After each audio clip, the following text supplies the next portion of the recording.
the best man. The best man. The best man. I told him this shit's going on Facebook by the time Sorkin, I believe. Hey, bada bing! I'm over here. First off, I'd like to acknowledge 4 people in this room that are very important. And that's Gene and Marsha Coran, and that's Bill and Vicky Rich. They did a wonderful job with Dan and Lindsay. Let's give them a round of applause.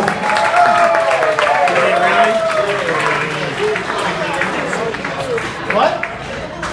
Dan, come on. Dan, come up here. Untraditional. Lindsay, you look absolutely beautiful tonight, by the way. Let's give it around for Lindsay. How beautiful does she look? You have to say that. Lindsay, get up here.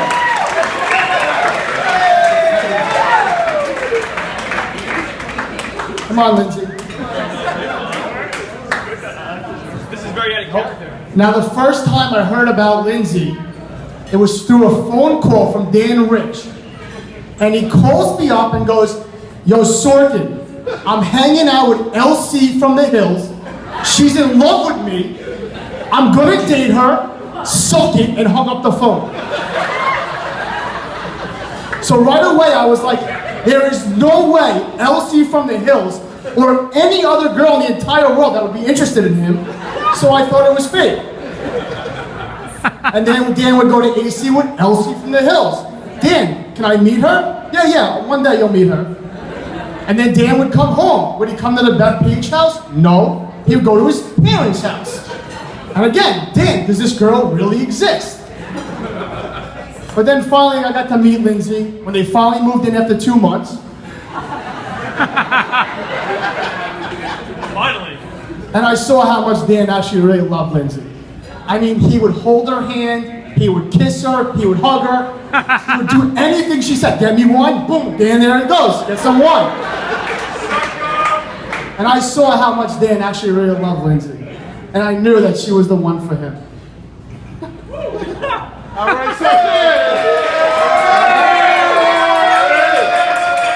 Lindsay, you're beautiful, you're smart, you're fun. You make up for all the characteristics that Dan doesn't have. And I want to tell you right now, welcome to the family. You're now my favorite rich sister.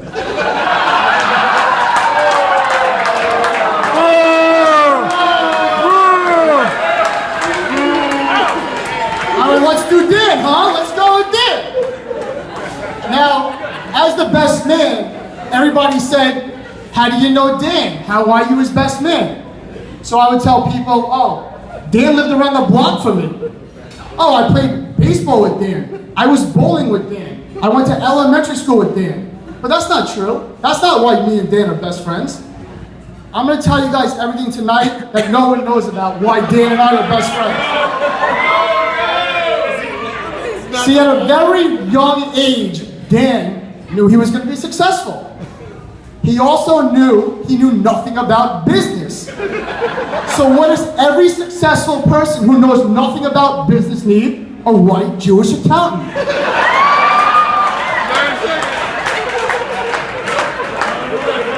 And at a very young age, I knew I was going to be an accountant. And in order for me to be successful, what do I need? A stupid sales guy who knows nothing about business.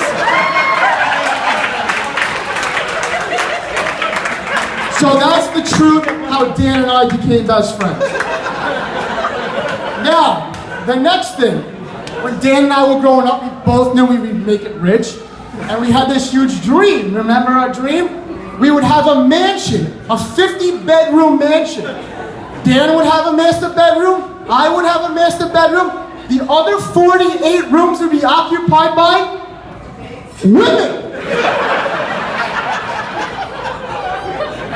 It was the dream. Instead, what happened? We bought the smallest house in Bethpage, a ranch, 3 bedrooms, and it was always occupied by a male. So only part of our dream came true. Still going. Now, coming up to this speech, I really never knew what I was going to write. and everybody said, roast Dan, it's so easy, roast him, kill him. But Dan, as you always said today, I'm the best friend you guys have, right? Me and Dan are hanging out last night. Hey, you're welcome for being alive. I'm Dan Rich. So Dan, I'm your best friend, I don't want to roast you. So anyway, Dan, I'm not going to tell everybody in this room that you and your father flex your muscles and call them the Guns when you and your father are the weakest father-son tag team duo out of anyone in this room. I'm not going to tell everybody that. That's fucked up. I'm also not going to make fun of your height. And the reason why you don't go to amusement parks is because you can't go on the big boy rides. I'm not making fun of your height tonight. This is not about that. He is killing it. I'm also not going to tell everybody about the first time you got drunk. And Kim drove us to Raj's house. Dan throws up on the side of the house. Raj takes a hose, makes Dan sit in the middle of his driveway and hoses him off until he can sleep in his house. I'm not telling that. That's between me, Dan, and Raj. That's it. No one else could know about that. I'm also not going to tell anybody, finally, what it's like to live with Dan. Living with Dan, I would come home from work late. I would open the door. I would look to my right, and who is there? Dan Rich. Wearing nothing but extra small boxer briefs. No shirt, no sock, nothing. Drinking a glass of wine, crying, watching The Biggest Loser. That's what living like Dan Rich is like.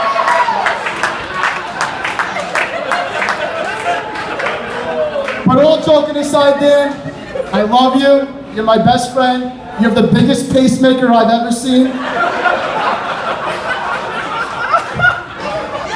You're the most generous person I know. I am honored to be your best friend. And I want to make a toast to Dan and Lindsay.